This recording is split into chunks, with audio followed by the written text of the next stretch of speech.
Welcome back to another discussion on Christian ethics. And this time we're going to do something a little bit different. We're going to talk about animal rights and animal activism and things like that in the realm of ethics. I'm joined today by my father, John Houston, who is very involved in the agricultural field and deals with animal rights and animal ethics on a regular basis. So, Dad, why don't you go ahead and start by telling us a little bit about yourself, what you do, your experience, your degrees, and things like that. Okay, Joshua. Well, first of all, thank you very much for having me be a part of this presentation. When it comes to ethics, that's certainly something we all need to be concerned about. As it relates to animal agriculture, I'm proud to be able to talk about that. I went to the University of Tennessee, got a degree in animal science, started right out of school working in the field of agriculture, working with farmers, consulting them on how to feed and care for their livestock, how to use vaccinations and drug treatments in an effective way, such that it treats the animal but doesn't damage the human, if you will. I've also received professional animal science or certification through the ARPS organization, which is the American Registry for Professional Animal Scientists. And I've been able over the last 34 years to talk to many groups about animal welfare. As a matter of fact, just ended a small talk just today down in here in Florida at a meeting talking about that very thing. So I appreciate being a part and feel qualified to help you as we talk about ethics as it relates to animal welfare. Good. And for the students that are watching, my parents, my dad and mom, live about 10 minutes from me in Bell Buckle, Tennessee. But they're in Fort Walton, Florida right now at a meeting for Tennessee Farmers Co-op that Dad works for. And so kind enough of him to take time out of his schedule to talk to us about this. So let's jump right into it. In the realm of agriculture, which you and I both are involved in and have been involved in for a long time, one thing that we hear a lot from animal activists or in the realm of animal rights and animal abuse is the agriculture's tendency um, to modify or to change the physical being of an animal. So when I talk about things like dehorning, which is the removal of the horns from a cow or perhaps a sheep or goat or something like that, castration, things like that, people look at that and they say, well, that's being cruel to animals. That's animal cruelty. So speak to that a little bit about how from the agricultural point of view, that is justified ethically and where we might can come to some middle ground on this. Right. Well, obviously animals are important to us and they're important to our livelihood.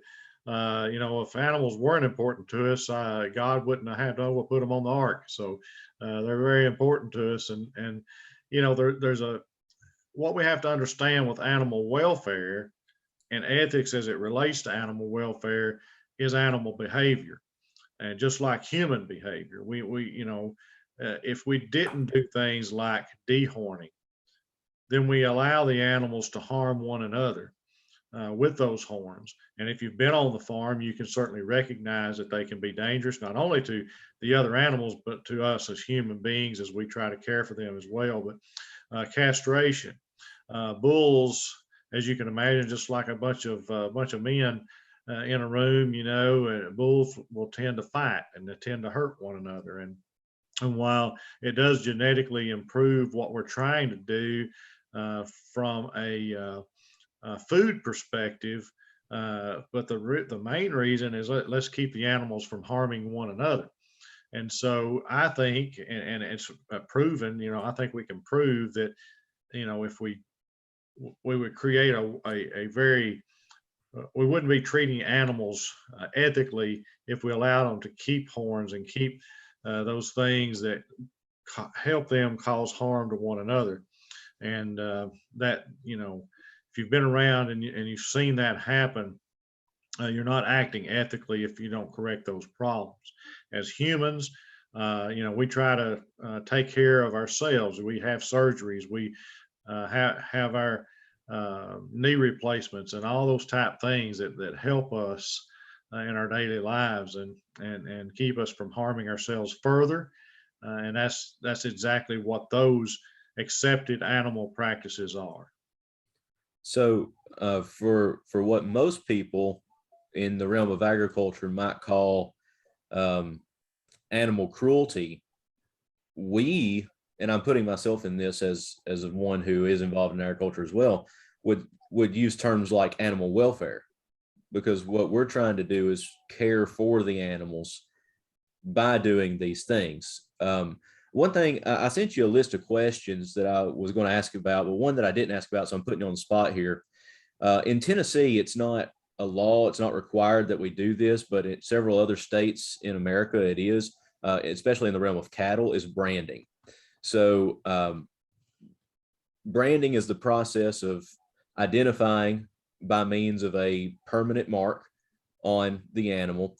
So speak to that a little bit about the process of branding and how that, because it's obviously going to inflict some kind of pain on the animal, how that is beneficial for those involved in agriculture.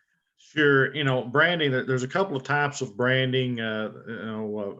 The fire branding that we see on the old westerns, and then a lot of people now in this day and time have moved to freeze branding, which uses a dry ice and a brand. But in either case, for a few seconds, I'm sure there is pain associated with that. But what that does, once that animal is identified, then as a farmer, as a rancher, that allows us to really be able to take care of that animal as an individual. So we might be able to, by knowing that animal by its brand, we might be able to have a specific feed option that helps that animal. If that animal has been treated with an antibiotic, that allows us to identify that animal and keep that animal out of the food chain, such that it doesn't enter the food chain before that antibiotic has gone through the animal system and completely cleared.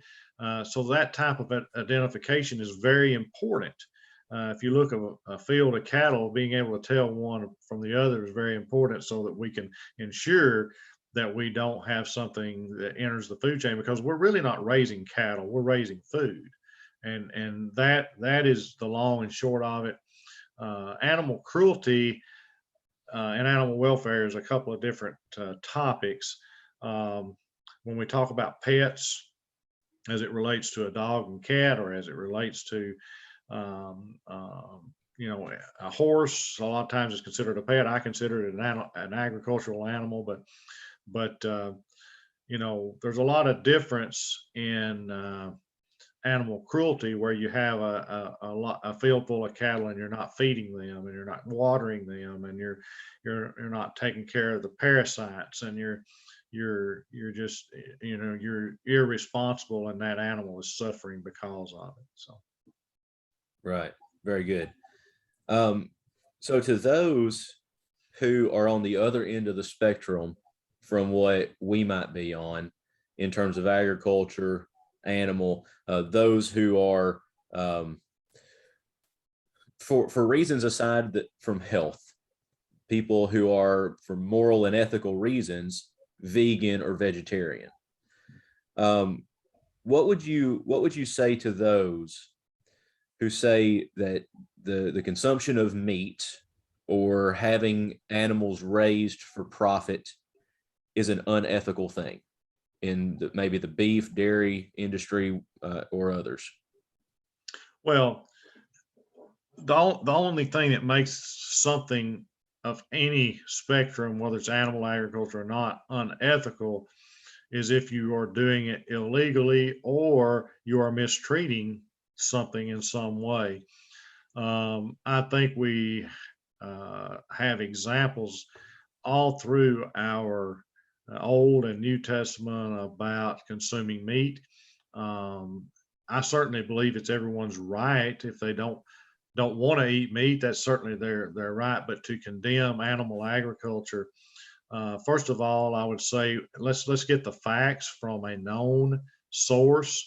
Today, there are folks like chiropractors who are giving nutritional advice. Uh, there are folks that are totally misinformed about what animal agriculture is. For example, milk. I like to drink milk. Some people don't, but I like to drink milk. And there's this perception that antibiotics get in milk, and that's just not the case, because what we know, the facts, every tank of milk before it leaves the dairy farm is tested for antibiotic residue, and if that is found, the farmer is in trouble, but that tank of milk is dumped. That farmer can't sell his commodity. So, but that's before it ever leaves the farm. So there cannot be, if you have a jug of milk, you can be insured that there's no antibiotics in that product. So that, and so to say for someone to condemn without the facts or without the proper facts, I think the same thing happens as, we can use the same logic as we use in studying the Bible to, let's know the facts. Whether we agree with the facts or not, they are the facts. And so let's know the facts before we make those and get them from the proper sources. Yeah, so students, as y'all are watching this, remember that in our textbook, there's a layout of the processes you go through to make an ethical decision.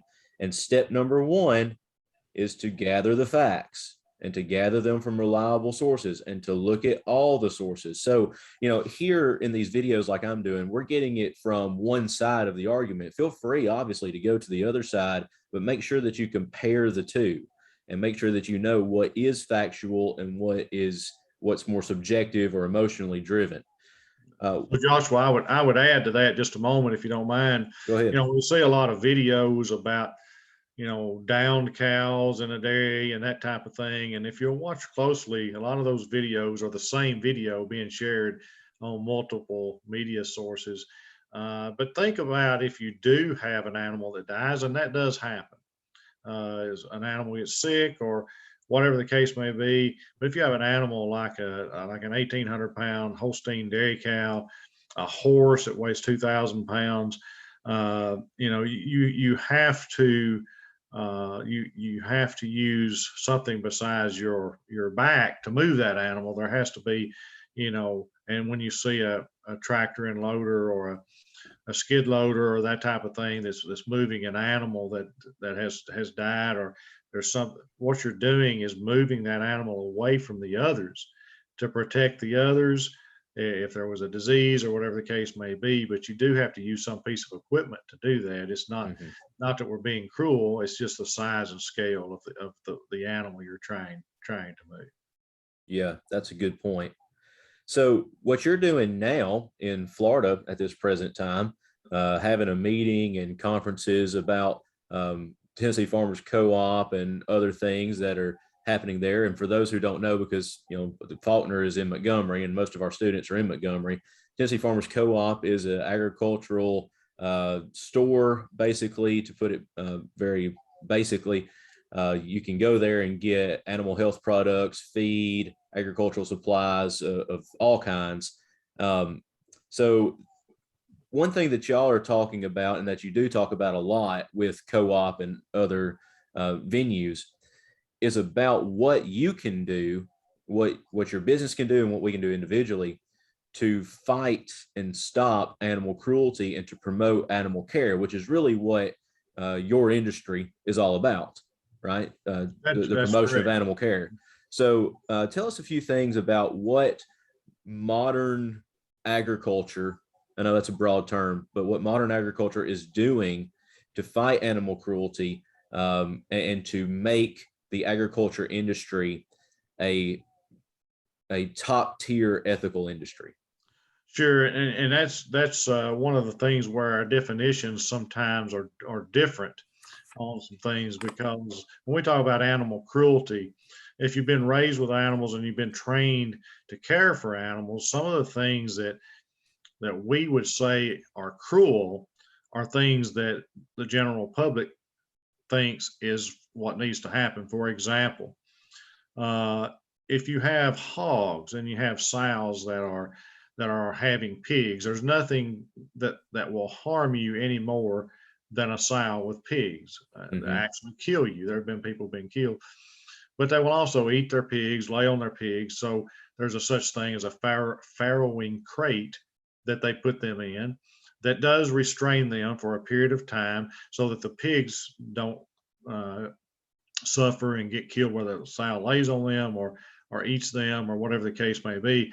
To me, it's cruel to have pigs out on pasture that will uh, harm other pigs in the field or even eat their own young and that kind of thing. So to me, that's cruel. But to the general public, we're keeping them confined, and that's cruel. So you have to understand the nature of the animal. The same way with chickens. Um, you have chickens in cages or in houses that you know exactly what they're eating, exactly what they're consuming, exactly what their health is. Where if they're free range, they can eat anything that's out there. You know, they can get into any microbe that's out there. Chickens are not the cleanest animals. They like to eat the feces of other animals, and so to me, it's cruel to have them free range rather than have them confined. Um, the same way with a lot of parasites. Pigs are raised on concrete today. A lot of people say that's cruel, but on concrete, they don't have access to the parasites that harm humans because you're always told to cook your meat and be sure, well, as we do things like that to care for animals, uh, the general public might see that as being cruel, but we're really enhancing that animal's ability to survive and not be sick. There's some things that agriculture is doing today that has never been done before. Back in the 1900s, early 1900s, you fed your livestock whatever you could feed. And so you might have uh, bacterias and things that would be in those feedstuffs. And today, we're growing crops that are much improved. They're stored in better facilities. The corn that we buy goes in feed is inspected for aflatoxins and fumonisin and all these toxins that come from molds before they ever go into a feed product that we didn't know anything about, you know, in the recent past. So, we're doing a lot of things to make sure that animal stays healthy and realizing again that, at least the company that I work for and have been involved with for 34 years, we look at it in the fact that we are raising food. And our plants today, government regulations, we are regulated just like a food manufacturer, even though we're doing animal feed. So we comply with all of the Food Safety Modernization Act in our feed plants, and so we are today able to produce products that will enhance the health of that animal, and then when we get into animal cruelty, it's when people decide they're not going to use those products or they're not going to care for their animals, and that becomes the issue. And there's, we won't deny that there are people that won't care for their animals, and when that's the case, they're dealt with. There are laws that protect, protect the welfare of animals. So. Very good. So before we go, is there anything else that you had that you wanted to talk to us about briefly here? Or I think that's all the questions that I had. So if there's anything else, go right ahead. Yeah, well, one of the things that I would mention, Joshua, just as in the way of ethics, and as we think about animal care, there's lots of research that is done to improve the welfare of animals, and the company I work for is involved in that kind of research. As a matter of fact, I'm here getting ready for a merger with a company that's well known called Purina. And Purina has a research facility, and highly active in animal welfare. In fact, doing research now on microbiome in the gut of cattle that can be extracted and put in sick animals from healthy animals instead of using antibiotic treatments. And so universities all over that have agricultural programs are doing research and constantly doing research, and it's all about the welfare of the animal, even though we know that animal is going to end up on our plate. Those of us that do eat meat, and we want that product to be wholesome. And I would say this, because of what we do in agriculture for animal welfare, the United States of America has the safest and cheapest food supply in all the world. And we that is because of what happens at the ground floor at the farm level. So no one in agriculture promotes cruelty to any animal. But we have to realize that they are animals, they can hurt you, and we do create uh, facilities, all those type things with animal welfare in mind, so that animal doesn't hurt itself and it doesn't hurt us, and that's very important. And when someone decides they're going to neglect their animals, they're treated in much the same way as someone who has decided to neglect their children. And that's where animal welfare and animal cruelty, there's kind of a line there, and we have to be, if we're going to have animals, we got to take care of them, and that's just the long and short of it. And we have an ethical, I guess, directive to do what's right. And as a Christian, I have to put this in here, Joshua, but as a Christian, we are never told anywhere in the Bible to mistreat animals, and Right.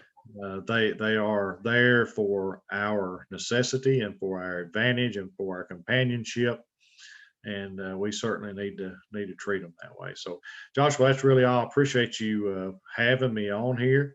If there's any questions I can answer anytime after this presentation, I'd certainly make myself available to assist and do that. Great. Well, we'll make that available to them. And guys, as we're wrapping up here, just kind of to bring us back to what we're learning about in our textbook, remember the sanctity of life funnel that we've talked about, that up here at the top is the sanctity of human life, that all human life supersedes every other creative order of life, and that down from that is creation, and that humans are put in charge of creation, to be stewards of creation, and for creation to work for us. And as we've seen today, very eloquently put to us, it is our responsibility to care for creation, and we want to make sure that all the things of creation are taken care of in whatever way that we can. So, Dad, thanks for getting on here and taking time out of your day. And with that, we'll stop the recording. Make sure, students, that you're staying on top of your work and watching all the recordings as well. And like you said, if you have any questions, you can send them to me, or I can get you in touch with John here. So with that, we'll stop the recording and we'll see you in the next one.